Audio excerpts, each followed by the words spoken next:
आज के इस प्रेस वार्ता को संबोधित करें।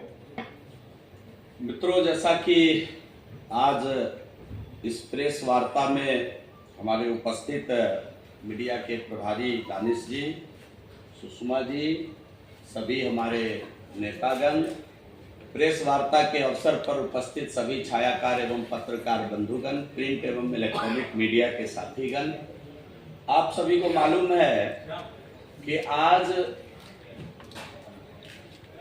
राजद ने अपना घोषणा पत्र घोषित किया और आप सभी लोगों को मालूम है कि इंडी अलायंस के साथ राजद चुनाव लड़ रही है और उसने अकेले अपना घोषणा पत्र डिफाइन किया है, अपना घोषणा पत्र आज डिक्लेयर किया है।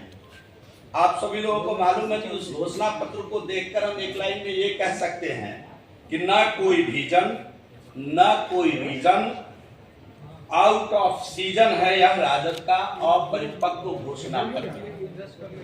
23 सीट पर जिनका उम्मीदवार है वह जारी कर रहे हैं 24 चुनाव का वादा और 23 सीट पर जो लड़ेंगे उसका 23वां सीट अभी तक क्लियर नहीं है। 22 सीट, 543 लोकसभा में 22 सीट 4%, 4.2% होता है। माननीय तेजस्वी यादव शायद इस परसेंटेज को निकाल भी न पाए कि 23 सीट 22 सीट 443 में कितना होता है। अब ताज्जुब है कि 543 सीट में 22 सीट 23 सीट लड़ने वाला व्यक्ति पूरे देश का घोषणा पत्र घोषित कर रहा है। जिनके पिताजी 15 साल, जिनकी माताजी 15 साल बिहार के अंदर जब शासन किए तो बिहार में 1 लाख नौकरी उपलब्ध नहीं हो पाई। मुझे ताज्जुब हो रहा है उनका घोषणा पत्र देखकर कि उन्होंने 1 करोड़ नौकरी का वादा किया है और अनर्गल प्रलाप पिछले कुछ दिनों से कर रहे हैं कि 17 महीने में हमने रोजगार दिया। माननीय तेजस्वी यादव जी, आपके पास 5 विभाग था। मैं चुनौती देकर आपको कहना चाहता हूं कि आप में दम अगर है तो एक दिन प्रेस कॉन्फ्रेंस करके बता दीजिए कि पथ निर्माण में आपने कितना नौकरी दिया। आप में अगर दम है तो आप प्रेस करके बता दीजिए कि आपके 17 महीने में नगर विकास आवास में आपने कितना नौकरी दिया। आप में अगर दम है तो आप बता दीजिए कि आपने पर्यटन में 17 महीने में कितना नौकरी दिया। आप में अगर दम है तो ग्रामीण कार्य में आपने कितना नौकरी दिया, ये बता दीजिए। 5-5 विभाग लेकर आप बिहार के अंदर 17 महीने सरकार चलाने का काम किया। आप बता दीजिए 17 महीने में आपके इन 5 विभागों में कितनी नौकरियां खड़ी की गई, ये आप एक दिन प्रेस करके लोगों को बताने का काम करिए। महोदय, 1 करोड़ नौकरी देने का उन्होंने वादा किया है।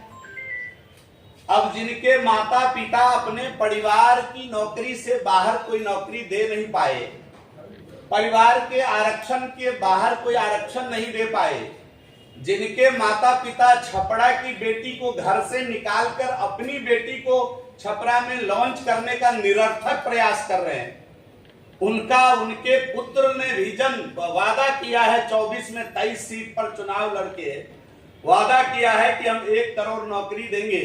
उनको शायद मालूम नहीं होगा कि 2004 से 14 तक उनके पिताजी केंद्र के यूपीए सरकार में किंग मेकर की भूमिका में थे और 4 से 14 तक कुल सरकारी नौकरी केंद्र के अंदर केवल 6 लाख आई और भारत की वर्तमान सरकार पिछले 8-9 वर्षों में 10 लाख से अधिक नौकरी, सरकारी नौकरी भारत के अंदर देने का काम किया और आप सभी लोगों को मालूम होगा कि 10 लाख से अधिक सरकारी नौकरी इस समय भारत सरकार के पाइपलाइन में है।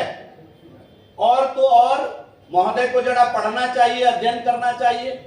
ईपीएफओ जो इंडेक्स है जिस पर पीएफ कटता है, आप सभी लोग इस बात को समझ रहे हैं कि जब नई नौकरियां मिलती है संगठित क्षेत्र के अंदर तो संगठित क्षेत्र के अंदर पीएफ ईएसआई काटने का प्रावधान है और जब पीएफ कटता है संगठित क्षेत्र के अंदर तो कोविड काल के बावजूद, नोट करिएगा हमारी इस बात को, कि कोविड काल के बावजूद दुनिया भर में भारत अव्वल रहा है कि 17 से लेकर 23 तक 5.28 करोड़ ईपीएफओ इंडेक्स पर पीएफ का रजिस्ट्रेशन हुआ है।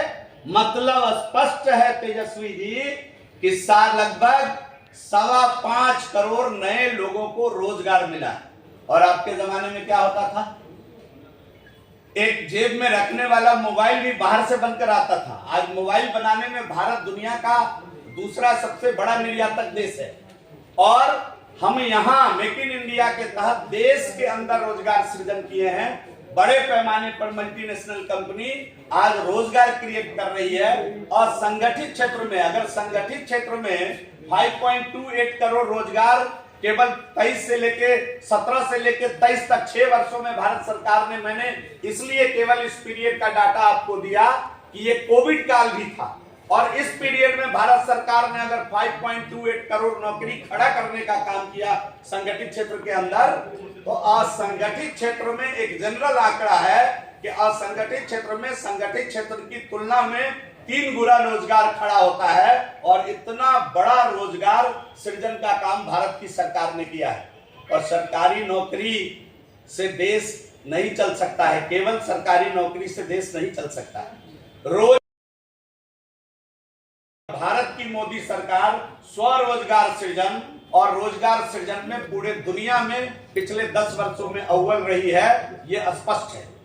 मित्रों, मैं देख रहा था कि गरीब महिलाओं को 1 लाख रुपया देंगे ठगने का काम, अपने घर से बचेगा तब ना गरीब महिला को रुपया देंगे। गरीब आदमी का जमीन लिखवा करके नौकरी देना, जो बिलो पॉवर्टी लाइन है उसका छोटा सा जमीन लिखवा कर नौकरी देने वाले लोग गरीब महिला को 1 लाख रुपया देने का झांसा दिखा रहे हैं।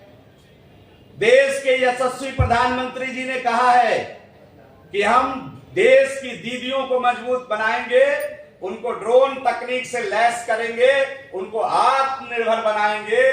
महिलाएं, भारत की महिलाएं खराब पे जीने वाली महिला नहीं है, आत्मनिर्भर बनकर देश की अर्थव्यवस्था में शामिल होना चाहती है। और देश के यशस्वी प्रधानमंत्री जी ने स्पष्ट कहा है कि देश के दीदियों को लखपति दीदी बनाएंगे, करोड़ों दीदी को लखपति दीदी बनाएंगे और ड्रोन तकनीक से लैस कर उनको आत्मनिर्भर बनाएंगे। हमारा ये संकल्प है। मित्रों, कांग्रेस का घोषणा पत्र आया, आपने देखा होगा कि पूरा मुस्लिम लीग के घोषणा पत्र की एक प्रकार से कॉपी दिख रही थी। हम हाथ जोड़कर अनुरोध कर रहे हैं कि सब कुछ बोलिए, कम से कम देश की आर्मी पर कुछ मत बोलिए, उनको काम करने दीजिए। हम सोते हैं चैन से, वो जब बॉर्डर पर जगते हैं तो हम सोते हैं चैन से। वो -40 डिग्री में बंदूकें लेकर के बॉर्डर पर खड़े होते हैं, तब तेजस्वी यादव जी आप आराम से सोते हैं। बिहार के अंदर देश सोता है, चैन की नींद सोता है। कम से कम आर्मी पर कुछ मत बोलिए। मैं हाथ जोड़ करके ये आपसे आग्रह करना चाहता हूं। मित्रों, विशेष राज्य का दर्जा उन्होंने काम देंगे। जरा आपने बाबूजी से पूछ लेना चाहिए कि केंद्र सरकार में 10 साल थे, किंग मेकर थे, चाबी लेकर घूम रहे थे केंद्र सरकार की। और सुनने में आता है कि सोनिया मैडम जब तक दिन में एक बार उनसे बात नहीं करते थे, यूपीए की बात आगे नहीं बढ़ती थी। अब तो कांग्रेस पार्टी का भी बिहार में टिकट लालू जी दिला रहे हैं। तो मान्यवर महोदय, 10 वर्षों में सोनिया मैडम के पीठ पर खड़ा होकर यूपीए की सरकार आपने चलाई। आपने क्या बिहार को विशेष राज्य देने का जिक्र किया क्या सदन में? कोई बयान है क्या?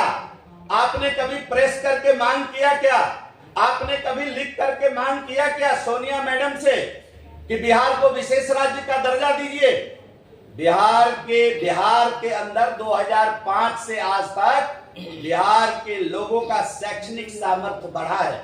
बिहार एजुकेशन का हब था, हब है, हब के रूप में बिहार आगे बढ़ा है। और बिहार के लोग अब अच्छे से समझ रहे हैं कि आप केवल वादों का पुलिंदा लाना जानते हैं, काम करने के वक्त आप भाग जाते हैं। ये बिहार के लोगों में स्पष्ट है। मित्रों, आपको मालूम है कि 5 नया एयरपोर्ट बनाएंगे। 15 साल में पटना का एयरपोर्ट का जीर्णोद्धार नहीं कर पाए उनके पिताजी और माताजी मिलकर के। उदाहरण स्पष्ट है, ये हम कर रहे हैं। ये मोदी सरकार कर रही है। पटना के एयरपोर्ट पर जाकर देखिए, जीर्णोद्धार हो रहा है पटना के एयरपोर्ट का। आज दरभंगा से हवाई जहाज उड़ रहा है देश के सभी क्षेत्रों में। मैं दरभंगा से आता हूं मान्यवर, आप जाकर के देखिए कि बिहार का अग्रगणी एयरपोर्ट दरभंगा बना है। इसको किसने किया है? मोदी सरकार ने किया है, तेजस्वी यादव जी। और आप जो झूठ का पुलिंदा बांध रहे हैं, आपके माता पिता से पटना एयरपोर्ट का जीर्णोद्धार 15 वर्षों में नहीं हो पाया, और आप सब जवाब दिखाने निकले हैं कि हम 5 एयरपोर्ट बिहार में बनाएंगे। ये 5 एयरपोर्ट भी बनाने की बात आएगी तो मैं जिम्मेदारी के साथ कहता हूं, लिख कर रख लीजिए, आने वाली तीसरी पारी की मोदी सरकार जरूर बिहार के अंदर एयरपोर्ट की संख्या बढ़ाएगी। ये बात लिख कर रख लेना चाहिए। और राजद के घोषणा पत्र में एक बात आई, उनके स्कॉलर है एक दो, उनको बताते रहते हैं, उनके पीठ पर खड़े होते हैं, जब वो कुछ बोलने लगते हैं तो उनको चिट लिख कर देते हैं। अविश्वास प्रस्ताव में जब वो थे तो 3-4 लोग उनके समर्थन में उनके बगल में दर्शक दीर्घा में बैठकर कमेंट पास कर रहे थे। आप लोगों के मीडिया, आप लोगों के कैमरा ने उसको कैद किया था, मैंने बाद में ठीक से उसको देखा। उन लोगों ने शायद इनको बताया नहीं, उन्होंने कहा 500 रुपया में गैस सिलेंडर देंगे। जिनके माँ बाप 15 वर्षों में गरीबनी माँ के घर तक गैस का कनेक्शन नहीं पहुंचा पाया, उसका बेटा सब्जबाग दिखा रहा है कि 500 रुपया में गैस का सिलेंडर देंगे। 10 वर्ष केंद्र में रहने के बाद 25 वर्षों का हिसाब दे। 25 वर्षों में गरीबनी माँ कुन्नी, गोईठे, लकड़ी और पत्ते पर बिहार और देश के अंदर खाना बनाती रही। जब एक गरीबनी का बेटा इस देश का प्रधानमंत्री बना, जिसका नाम नरेंद्र भाई मोदी है, उसने अंतिम गरीब माता का चिंता किया और उसके घर में गैस का सिलेंडर कैसे पहुंचे इसकी चिंता करते हुए उनके घर तक मुफ्त का गैस सिलेंडर दिया। और आज उज्ज्वला योजना के तहत सब्सिडी दे करके, तेजस्वी यादव जी आपने लगता है कैलकुलेशन नहीं बिठाया। आपके पिताजी जब यूपीए में थे ना, तो जरा जनवरी 14 का रेट निकालिएगा। गैस सिलेंडर का रेट क्या था? 1241 रुपए में गैस मिल रही थी उस समय, और आज बिना सब्सिडी का गैस 903 रुपए में पटना में उपलब्ध है श्रीमान तेजस्वी यादव जी। और जब उज्ज्वला योजना में हम लोग सब्सिडी देते हैं ना श्रीमान तेजस्वी यादव जी, तो उसका रेट लगभग 450 रुपए आ जाता है। आपको मालूम नहीं होगा, जरा पता करवा लीजिएगा इस बात को। और हद तो तब हो गई, की नकल करके इन्होंने लिखा 200 यूनिट बिजली हम फ्री देंगे। जिनके पिताजी और माताजी के शासन काल में बिजली रानी कब आती थी और कब जाती थी मालूम नहीं चलता था। बिजली के तार पर कपड़े सुखाने का काम हो रहा था, वो 200 यूनिट बिजली फ्री देने की बात कर रहे हैं। जब एक गरीब का बेटा, एक चाय बेचने वाले का बेटा, जब एक गरीब का बेटा, एक गरीबनी का बेटा इस देश का प्रधानमंत्री बना, तो उसने इस देश के हर एक गरीब परिवार का चिंता किया कि इस देश के अंतिम व्यक्ति के घर में बिजली का बल्ब कैसे जले, और जले ही नहीं 22 घंटे तक उसको बिजली का बल्ब जलता हुआ मिले और गर्मी में पंखा चलता हुआ मिले। जब इसकी चिंता किया तो आपको याद आई 200 यूनिट बिजली फ्री देने का। आप अभी तक कहां सोए हुए थे? आपके शासनकाल में लोगों तक बिजली नहीं पहुंची। और 10 फसलों का एमएसपी देंगे बाबूजी, ऐसा उन्होंने अपने घोषणा पत्र में लिखा है। उनके मंत्री इस्तीफा देकर मंत्रिपरिषद से बाहर आ गए, याद है ना आप लोगों को? सुधाकर जी नाम था उनका, अभी चुनाव लड़ा रहे हैं उनको बड़ी मुस्तैदी से बक्सर के अंदर। 3 लाख वोट से हारेंगे, लिख कर रख लीजिए आप ये बात आज। और बड़ी मुस्तैदी से चुनाव लड़ा रहे हैं एमएसपी के मुद्दे पर। वो रिजाइन करके सरकार से बाहर आ गए। तेजस्वी यादव जी, आपने तब तो कुछ भी नहीं बोला। आप बोलते ना कि एमएसपी लागू करना होगा। ये मोदी की सरकार है कि आज 2275 रुपए क्विंटल बिहार के अंदर गेहूं किसान बेच रहे हैं। ये मोदी की सरकार है। एमएसपी किसानों को देने का काम, किसानों की आमदनी बढ़ाने का काम मोदी सरकार ने किया है। मोदी सरकार है जो आज गरीब किसानों तक 6,000 रुपया 2,000 की किस्त में पहुंचा रही है। ये मोदी की सरकार है जो किसान के खेत तक बिजली से पानी कैसे पहुंचे, हर घर बिजली पहुंचाने के बाद अब किसान के खेत को भी बिजली पहुंचा रही है और बिल्कुल लगभग मुफ्त सा बिजली आज किसानों के खेत को मोदी सरकार पहुंचा रही है। ये हमारे काम है तेजस्वी यादव जी। आप तो देश के 4% सीट पर चुनाव लड़ रहे हैं और बात 100% वाली कर रहे हैं। जरा कांग्रेस के महाराज से पूछ तो लिए होते कि मैं ये घोषणा पत्र जारी कर रहा हूं, करूं या ना करूं। जरा कांग्रेस के महाराज से पूछ तो लिए होते कि इस घोषणा पत्र को कल आप मानेंगे कि नहीं मानेंगे। आपकी सरकार आपका लिख कर रख लीजिए। आज मैं बड़ी जिम्मेदारी के साथ यहां बैठकर ये बात कह रहा हूं कि आप पिछली बार 0 पर थे बिहार में, इस बार भी आप 0 पर रहेंगे बिहार में। तेजस्वी का मतलब होता है भ्रष्टाचार, राजद का मतलब है भ्रष्टाचार, राजद का मतलब है परिवारवाद, राजद का मतलब है लूट हत्या बलात्कार, राजद का मतलब है घोर अपराध, राजद का मतलब है फिरौती, राजद का मतलब है डकैती। 15 वर्षों में बिहार के लोगों ने इसको जाना है, 15 वर्षों में बिहार के लोगों ने इसको समझा है। राजद का मतलब है नरसंहार। आपने इन चीजों को कहां छुपाया है, इसको भी स्पष्ट करना चाहिए कि 15 वर्षों के आपके पिताजी और माताजी के शासनकाल में इसी बिहार के अंदर 118 नरसंहार हुए थे और लगभग 5300 से अधिक फिरौती का केस बना था। लोगों को अपहरण करके अच्छे डॉक्टर बिहार छोड़कर चले गए, अच्छे व्यवसायी बिहार छोड़कर चले गए। नौकरी तेजस्वी यादव जी आएगा कहां से? रोजगार देने वाले बिहार छोड़ते हैं। जब आपकी सरकार आती है रोजगार देने वाले बिहार छोड़ते हैं। कुल मिलाकर मित्रों ये झूठ का पुलिंदा है, ये असत्य की सामग्री है।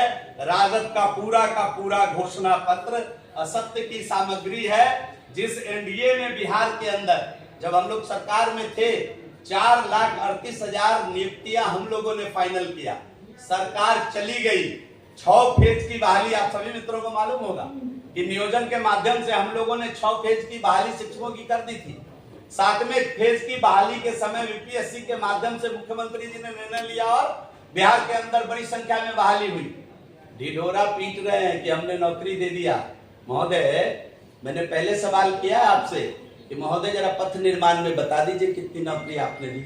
महोदय जरा आप नगर विकास आवास में बता दीजिए आपने कितनी नौकरी दी। मान्यवर आप जरा बता